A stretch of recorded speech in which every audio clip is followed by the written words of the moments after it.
so much of what I am learning, again, it's a relationship with myself, relationship with what my body is experiencing. That's my process. That's what I call embodiment. That's inner authority. Understanding that, being able to stay in the sensations long enough to really recognize like how what you're experiencing on the internal is influencing your capacity to actually connect not with just yourself but your outer reality. And so much of what I've learned, because I started somewhere, so I looked to resources and teachers and programs outside of me, whether it was through fitness or through the spiritual realm or personal development or therapy, because all of these things that we search for or we reach for because we feel a certain way, it's a feeling, right? We're experiencing something in our bodies and we want an answer, so we take action, which isn't bad inherently. But you want to be able to inhabit your body long enough to really recognize like, where is this actually coming from, right? And so for me, for so long, it was this constant chase because I felt something and I immediately thought I needed to do this. I needed to fix my diet. I needed to change careers. I needed to do this and XYZ. But it was really an experience in my body that was asking me to stay long enough to feel, to get really clear and be able to almost like kind of be able to witness on an observer level and see on a bigger picture like how these sensations in my body is creating my outer reality. This is why it's so beautiful to be able to journal and have these practices, but you have to be able to connect that to, okay, I'm experiencing this in my body. Let's now observe how these sensations are influencing me. And this is what led me to all of the patterns and all the ways that, I was creating in my life, which all came from one place, that I'm not whole, that I cannot land in my body fully, and I'm not an inner authority unless my outer reality gave me permission to do so. And so, it took me time because I don't know, this is just what I believe. I believe like any relationship requires time, and the human connection is such a intimate, valuable experience that it's nothing that can just change overnight.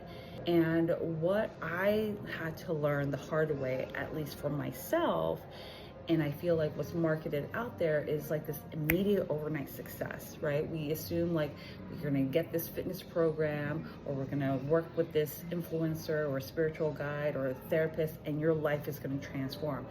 They are just simply tools and resources, but the work has to be done through you, meaning feeling into your body, staying in your body, learning what you are actually feeling and experiencing in your body as you're navigating through these experiences with the coaches, with the teachers, the therapists.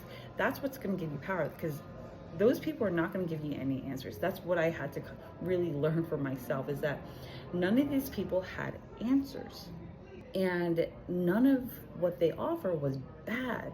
But I could not get the taste of my own authenticity, the truth of who I was through those experiences, until I actually recognized, okay, I am going to fully inhabit my body, fully feel and experience my body through this process, and reference myself through it, not reference myself through what the coach says or what the program offers.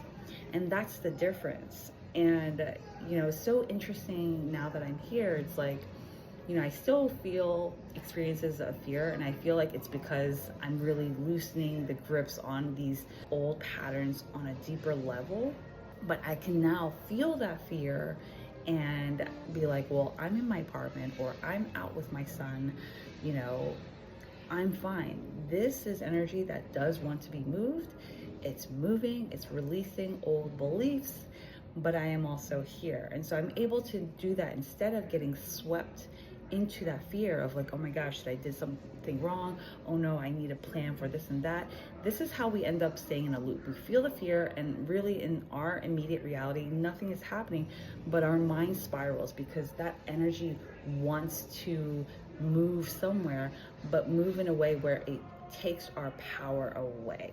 And so that's the difference. And it's fascinating that I'm starting to realize this, and also fascinating, like, I'm like, at some point, right, if you're a coach yourself, and this is something that I've been reflecting on, I'm like, I don't want to live my entire life, constantly coaching and guiding in a way where people keep coming back to me.